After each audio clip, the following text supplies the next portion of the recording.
Je se retrouve aujourd'hui pour l'épisode 4. J'espère qu'il va vous plaire cet épisode. Qu'est-ce que j'allais dire? J'ai eu le même problème sur cet épisode que pour l'autre épisode, c'est-à-dire que j'avais pas bien enregistré le son de ma voix. Du coup, eh bien, il y aura un petit décalage entre ma voix et mes actes, mais ce n'est pas grave. Le plus important, c'est le contenu et les conneries, et comme ça, tout est dit. Alors là, je croise Neville Londubat qui nous parle de son petit cachet surprise. Je spam mon seul sort, c'est-à-dire le flipendo. Et je vois lui qui essaie de me chourrer mes dragées. Du coup, je vais l'interpeller, je lui mets des flipendo dans sa gueule. Je le sers pour 4 personnes, entrée, plat, dessert, all inclusive. Et on est parti, je me prends une grosse cale, demi-tour, marche arrière, bip bip bip bip bip. Et je continue, je vais à mon super cours. Je casse des vases parce que je suis un thug life. Je taxe parce qu'il y a tout ce qui se gratte, je le gratte, je taxe les cavaliers. Lui il veut plus rien donner, c'est un enfoiré. Lui il me donne, il est sympathique. Une amphore du Moyen-Âge qui est là depuis 1850. Non, excusez-moi, 1346, posée par Louis XVI lui-même, je la casse. Parce que je suis un rebelle. Et là, qui c'est qui me gank encore une fois? Malfoy qui me gank en coup de feu, j'arrive en dos. C'est enfoiré. Désolé pour toi, mais tu n'iras pas plus loin. Tu n'iras pas plus loin. Je te laisserai pas passer. Harry Potter est prisonnier du château. Ok, avec sa blague dégueulasse, ça, sans commentaire. Jamais se laisser surprendre par les pétards surprises. Tiens, Tiens, attrape. Allez, attends, pour lancer, j'ai même pas lu, même dans mon enfin, même quand je suis en train de jouer, j'ai même pas le temps de le voir, ce qui était en haut, c'est écrit appuyer sur espace pour lancer, après j'ai pas vu. À mon avis, ça devait être pour lancer des espèces de trucs comme ça, là, comme il me lance. Je vois pas d'autre solution. Mais peut-être pour lui renvoyer, on j'en sais rien. Du coup, j'ai dû faire le truc en mode hardcore, c'est-à-dire que j'ai dû le faire aller dans ses propres trucs. Comme là, vous pouvez le voir, j'ai réussi. Donc la technique, c'est que je me mets d'un endroit, il me le balance dessus, je change d'endroit, et lui, il se déplace en fonction de mon déplacement, il va à l'inverse. Du coup, bah, j'arrive plus ou moins à le faire aller dedans.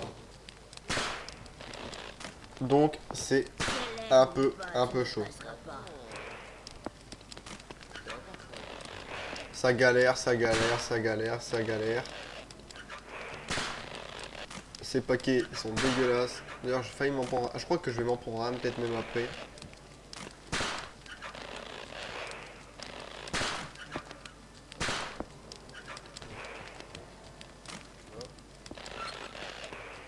Punaise.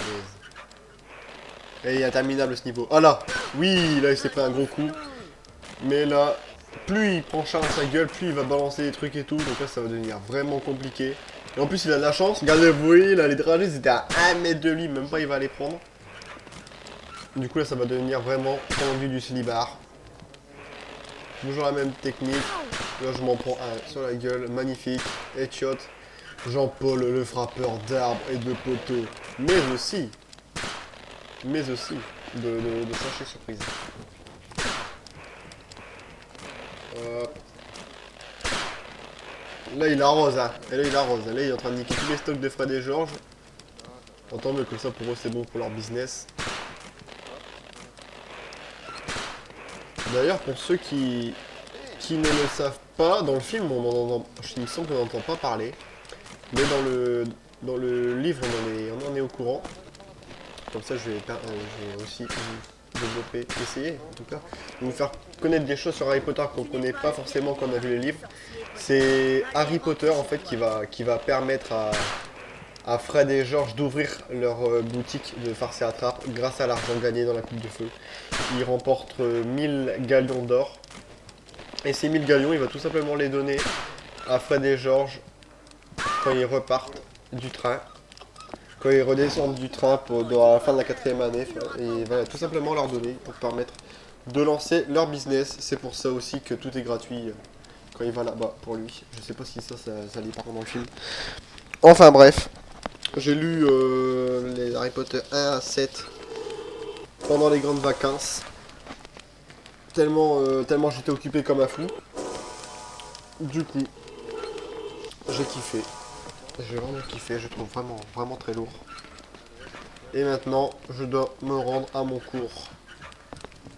On est parti. On cherche la porte, on se prend des cales comme d'hab. Et bien sûr, c'était la plus grosse porte. Toujours le jeu de la plus grosse.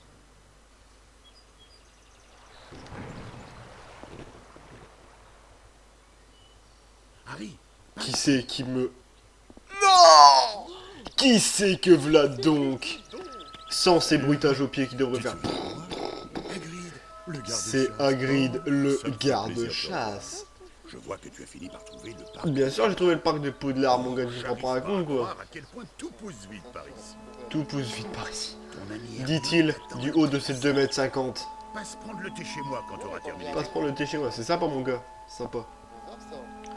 Donc là, du coup, on va explorer un peu le personnage qui fait environ 2 mètres de large, 2,50 m de haut. Et son sécateur, magnifiquement coupé.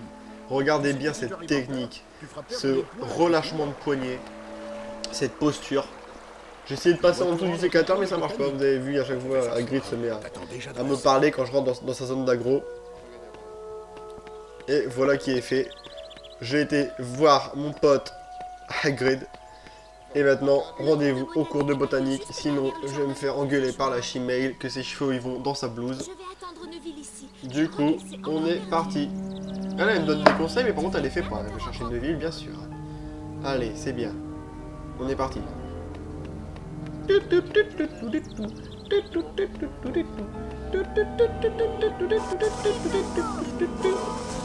Combien de flipendo, Alexis? Attention.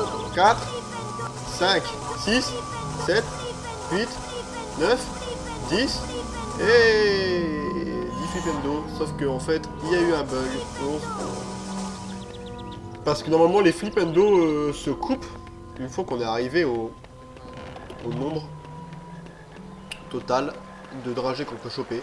Mais là, avoir l'air la gargouille, parce que ça c'est une gargouille, n'a pas voulu s'arrêter. Du coup, bah, je pouvais faire des flipendo en illimité, sauf qu'il n'y en a que les 3 ou 4 premiers qui ont fonctionné.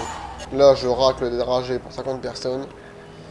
Et on est parti, on va ouvrir les petites portes pour continuer le trajet. Bon, ça ne demande pas un brain énormissime, il faut juste actionner les sauts de gauche et de droite et on va ouvrir la porte, tout simplement. J'esquive les escargots qui font chier. Et on est reparti. On avance. Hop. Parce que faut faire attention parce qu'avec ces petites saloperies, parce qu'avoir l'air même quand je marche derrière eux, là, dans les traînées orange dégueulasses qui font apparaître, si on prend des dégâts. Gros fail, magnifique. Et là je fais les Yamakasi, je passe par-dessus, bam, vous avez le seum. Hop, flipendo, la routine. Je passe, j'esquive. Et là, j'esquive, mais la hitbox ne veut pas que j'esquive. Du coup, hop, un petit dash de vol sur le côté. Là, je regarde si l'escargot ne vient pas vers moi, il ne vient pas vers moi. Je fais mon petit flipendo. Et je me fais la malle. Comme dirait SCH, bitches, passe-moi la mallette. Hop, je prends mon petit bouc. Je continue. J'ouvre mon coffre. Crapaud, dragée. On continue.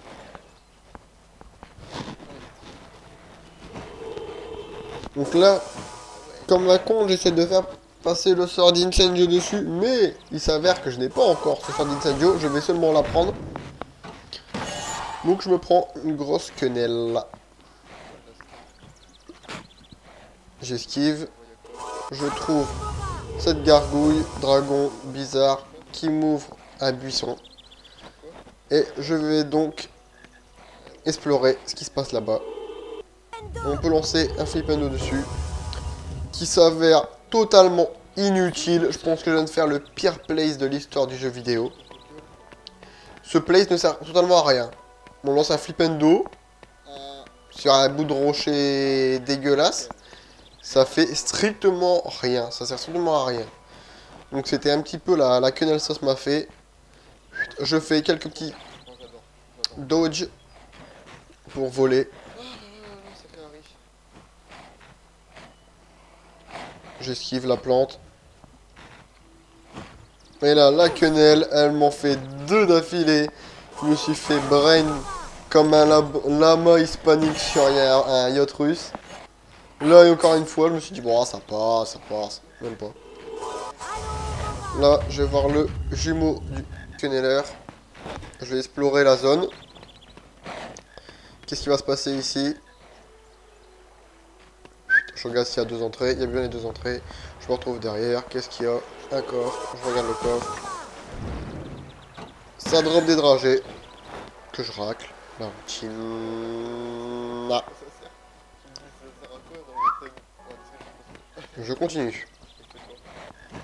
Hop. J'attends. J'attends. J'attends. J'attends. J'attends. Là, je comprends pas pourquoi. Celui derrière arrive à me taper. What the fuck? Je sais pas du tout pourquoi. C'est un peu bizarre. Là, je vois qu'il y a un truc avec un W dessus. Je me suis dit, pourquoi lancer un Wingardium Leviosa? Ça serait peut-être une bonne idée. Je le mets sur le fontaine. Ce qui est le truc le plus logique au monde. C'est du binaire 0, 0, 1, 1, 0. 0, 1, ça fait 1. 1, 0, ça fait 2. C'est du binaire. Comme dirait monsieur Hotker ou à l'IUT. Qui c'est qui pourrait dire ce genre de conneries? Qui est-ce qu'on avait en SE? Je me rappelle même plus. Une petite mémoire de poisson rouge. Donc on s'en carafe. On continue l'exploration. Et on lance un petit halo Mora sur le coffre. Au KLM. On va.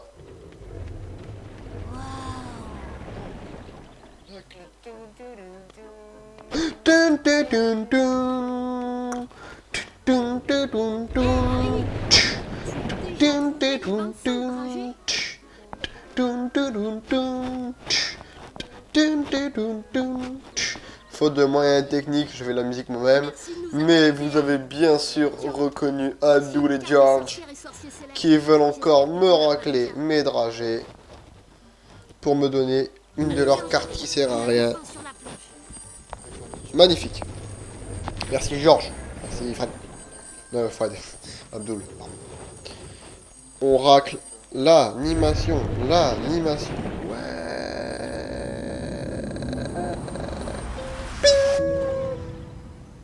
Magnifique. On dirait le bruit de la tête de Jean-Paul quand il tape contre un poteau. Jean-Paul, le frappeur d'arbres et de poteaux. Quelques pépins au niveau du crâne. Qui lui cause quelques pépins au niveau du crâne. Bienvenue, jeune sorcier. Je suis le professeur Chourave. Professeur Chourave, Un sort d'incendio. qui a des cours de mathématiques au tableau. Vous pouvez voir en haut l'exponentielle du théorème de Pythagore. Elle va me montrer évidemment comment faire pour appliquer ce théorème dans le milieu Relâchez le bouton. des bûcherons et plus particulièrement dans le milieu des cheminées. Donc on va prendre de suite Incendio. Je fais un petit truc dégueulasse comme ça au calme. 92% quand même, j'espère que vous êtes en train d'applaudir derrière votre écran. Parce que 92% quand même faut le faire. Hein. Stupéfiant pour un élève de première année. Merci. J'accorde 5 5 points, merci. Griffon d'or. Sympathique. Essayez d'être un peu plus rapide cette fois. Un peu plus rapide, d'accord, mais bon. Rends-toi. Je vais faire encore comme un Mexicanos el Panchos. 87%, c'est vraiment du travail d'artiste, du chef-d'œuvre. Incendio stupéfiant pour un élève de première année. J'accorde 10 points, 3 merci. Griffons d'or. Poursuivons la leçon, Harry.